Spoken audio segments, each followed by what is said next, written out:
Welcome back to our channel.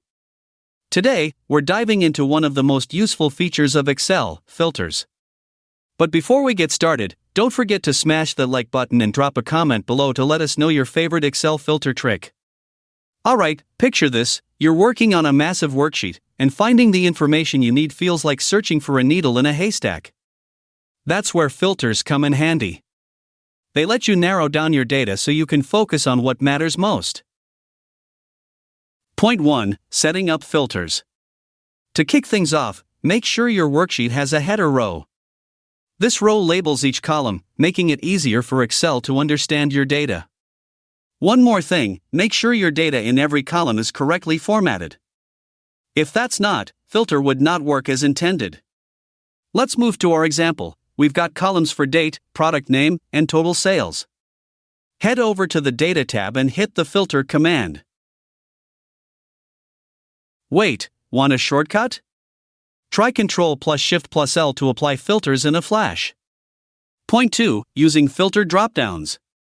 Once you've got filters activated, you'll notice a handy drop-down arrow in the header cell for each column.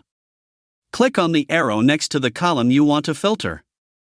Let's say we're interested in filtering by product name. There are a bunch of options available here. In this video we will explore sorting options. Point 3. Exploring sorting options. Now, here's where things get interesting. Depending on the data type in your column, whether it's text, numbers, or dates, you'll see different sorting options here. You can sort the columns directly from the dropdown. For text columns like product name, you can sort alphabetically from A to Z or vice versa. If your rows are colored or have different font styles, you can even sort based on those attributes. When dealing with date values, you can sort from oldest to newest or vice versa. And for numbers, it's all about sorting from smallest to largest or largest to smallest. Take a look at this data. Notice how the dates are presented. While it may seem straightforward, applying a filter reveals any formatting discrepancies. It's a nifty trick to ensure your dates are correctly formatted. What's your preferred sorting method in Excel? Hit that thumbs up if you love organizing data like a pro. And there you have it, folks. A crash course in Excel filters to level up your spreadsheet game. Remember, proper formatting is key to making filters work like a charm.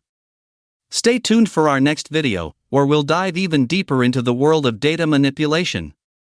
Don't forget to subscribe, hit that like button, and share this video with your fellow spreadsheet aficionados. Until next time, happy filtering!